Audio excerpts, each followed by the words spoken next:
ദീപായസ് Panicker here inside my house Sahadeva Mandiram Olattiyambalam view Mavelikkara.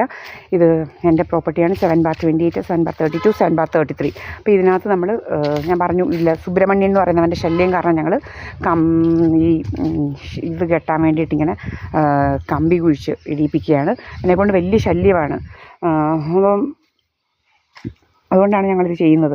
ഭയങ്കര ശല്യം എന്ന് വെച്ചാൽ തുണി പൊക്കി കാണിക്കാനും വലിയ ഹണി ട്രാപ്പുകാരാണ് ഇവന്മാർ. എല്ലാം ഇവിടെയുള്ള കുറേ അവന്മാരുണ്ട് ഇങ്ങനെ ഒത്തിരി SNDPയിലും ഒക്കെ കുറേ ഉണ്ട്. SNDPയിൽ ഒരു മുറിക്കകത്താണ് എന്തുവാ വലിയ മധുവിധു ദീപായസ് പണിക്കർ അവിടെ പോകുന്നതാണ് കഥ. അങ്ങനെയൊക്കെ എന്നിട്ട് മുറി സെറ്റ് ചെയ്ത് വെച്ചിരിക്കുന്നത് എവിടെയാണെന്ന് വെച്ച് കഴിഞ്ഞാൽ മോഹൻ സിംഗിൻ്റെ വീട്ടിലാണ്. എൻ്റെ സൗണ്ടൊക്കെ കിട്ടുന്ന രീതിയിൽ ഇങ്ങനെ എന്തൊക്കെയോ മൈക്രോഫോണൊക്കെ സെറ്റ് ചെയ്ത് അതിനിങ്ങനെ ജനലൊക്കെ തുറന്ന് വെച്ച് നമ്മുടെ സൗണ്ടൊക്കെ അങ്ങോട്ട് കറക്റ്റായിട്ട് കിട്ടാൻ വേണ്ടി ഞാനിവിടെ നിന്ന് സംസാരിക്കുകയൊക്കെ ചെയ്യുമ്പോൾ അപ്പോൾ അതിനൊക്കെ വേണ്ടിയിട്ട് അതിനകത്തിരുന്നാണ് സംസാരിക്കുന്ന പോലൊക്കെ ഇങ്ങനെയൊക്കെയുള്ള ഡ്രാമകളൊക്കെ ഉണ്ടാക്കുക. ഇതൊക്കെയാണ് ഇവന്മാരുടെ പരിപാടികൾ. അപ്പം ഇങ്ങനെ വലിയ വലിയ പരിപാടികളാണ്. പിന്നെ ഓരോ അവന്മാരെ കയറ്റി വെച്ചുകൊണ്ട് തുമ്പി എന്ന് പറയുന്ന അവളിങ്ങനെ വരിക. തുമ്പി എന്നല്ല അവിടെ വൃന്ദ, അവളുടെ അച്ഛൻ്റെ പേര് എന്തുവാ വിദ്യാധരൻ്റെ മകൾ വൃന്ദ എന്ന് പറയുന്നവളാണ്. വേറൊരു വലിയ നാടകക്കാരി. ഞാനായിട്ട് അങ്ങ് അഭിനയിക്കുക, ആൾമാറാട്ടം നടത്തുക. ഇങ്ങനെ കുറേ പെണ്ണുങ്ങൾ അവിടെ എവിടെയും കയറിയിരുന്ന് ഇങ്ങനെ കുറേ എണ്ണം ഉണ്ട്. ഇങ്ങനെ കുറേ അയലത്തൊക്കെ കുറേ അവളുമാർ ഇങ്ങനെ കയറിയിരുന്ന് ഇങ്ങനെ നാടകങ്ങൾ നടത്തുന്നുണ്ട്. നീയൊന്നും എൻ്റെ പേരിൽ നിന്ന് നാടകങ്ങളൊന്നും നടത്തണ്ട. നിൻ്റെ ഒന്നും പേരിൽ യാതൊരുവിധ രീതിയിലുള്ള നാടകങ്ങളും ഞാൻ നടത്താറില്ല. എൻ്റെ കാര്യം നോക്കി മാനമര്യാദയ്ക്ക് ചെയ്യും. നീയൊക്കെയാണ് ക്രിമിനൽ കുറ്റങ്ങൾ ചെയ്യുന്നത്.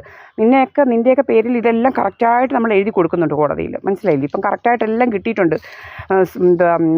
സുബ്രഹ്മണ്യൻ എന്ന് പറയുന്നവൻ എപ്പോഴും ഇങ്ങനെ തെക്കോട്ടും ഇങ്ങനെ ഇരിക്കുക. നമ്മൾ നമ്മുടെ വസ്തുവിനകത്തോട്ട് ഇങ്ങോട്ട് ഇറങ്ങുന്നുണ്ടെങ്കിൽ അവനങ്ങ് രോഗം വരും, അവനങ്ങ് ചീത്തവിളി തുടങ്ങും. എപ്പോഴും നമ്മൾ കണ്ടു ഇറങ്ങി എൻ്റെ അമ്മയെ മണ്ണ് മാന്തി കപ്പൽ മറ്റേത് മറിച്ചത് എന്നൊക്കെ വിളിച്ചങ്ങ് ചീത്ത വിളിയാണ്. അവൻ്റെ കണ്ടില്ലയോ മണ്ണ് മാന്താതെ കിടക്കുന്നത് ഇങ്ങനെ കണ്ടില്ലയോ? കാട്ടിലെ കുറുക്കനാണ്. കാട്ടിലെ കുറുക്കനെ പോലെ കയറിയിരിക്കുക ഇങ്ങനെ എങ്ങാണ്ട് കെട്ടൊക്കെ ഇടുമ്പോൾ. ഇതെൻ്റെ അമ്മ ഇവിടെ ഇരിക്കുന്നുണ്ട്. ഞങ്ങളുടെ കണ്ടറിയാം ഞങ്ങളുടേതാണെന്നുള്ളത്. അതുപോലെ ഇങ്ങനെ കയറി ഇങ്ങനെ അഭിനയിച്ച് മുടിഞ്ഞുകൊണ്ടിരിക്കുകയാണ്. അഭിനയിച്ച് മുടിയുക. അഭിനയിച്ച് അവൻ മുടിയത്തേ ഉള്ളൂ, മുടിഞ്ഞു പോത്തേ ഉള്ളൂ. ഇങ്ങനെ അഭിനയിക്കുന്നവന്മാർ മുടിഞ്ഞ് നാശക്കല്ല് വെച്ച് പോത്തേ ഉള്ളൂ. അല്ലാതെ ഗുണം പിടിക്കാനും ഗതി പിടിക്കാനും ഒന്നും പോകുന്നില്ല. ഇവന്മാരൊരിക്കലും ഗതി പിടിക്കത്തില്ല. നശിച്ച് നാറാണക്കല്ല് വെക്കും ഇവന്മാർ. ഇതുപോലത്തെ ഇത് ദൈവങ്ങൾ കണ്ടുകൊണ്ടിരിക്കുക.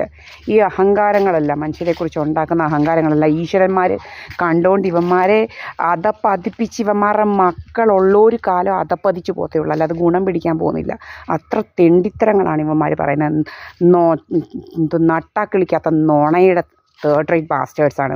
ഹണി ട്രാപ്പും അങ്ങനെയൊക്കെ അവൻ്റെ പ്രൈവറ്റ് പാർട്സ് കാണിച്ചിട്ട് പൊക്കി കാണിച്ചിട്ട് വിളിക്കുക, നമ്മളെ കയ്യാട്ടി വിളിക്കുക. ഇതൊക്കെ അവൻ്റെ പരിപാടി. സുബ്രഹ്മണ്യൻ എന്ന് പറയുന്ന ഈ തേർഡ് റേറ്റ് ബാസ്റ്റേഡിൻ്റെ പരിപാടികളാണ്. അപ്പം ഇങ്ങനെ നടക്കുക നാണോ മാനോ ഇല്ലാതെ. നാണം കെട്ട ബാസ്റ്റേഡ്. ആക്ച്വലി ഇവനെപ്പോലൊരു ബാസ്റ്റേഡിനെ കാണാൻ കിട്ടത്തില്ല. പെണ്ണുങ്ങളൊക്കെ ഇപ്പോൾ നല്ലപോലെ പറയുന്നില്ലേ ഓരോന്ന്, സിനിമാക്കാരുടെയൊക്കെ കഥകളൊക്കെ. അതുപോലെ ഉണ്ട്, കുറേ ഉണ്ട് സിനിമാക്കാരികളും സിനിമാക്കാരന്മാരും ഒക്കെ ഉണ്ട്. കുറേ എണ്ണങ്ങളിങ്ങനെ നടക്കുക. സിനിമയുടെ കാര്യങ്ങൾ ഞാൻ പറഞ്ഞിട്ടുണ്ട്. സിനിമാക്കാരുമായിട്ട് നടക്കുക.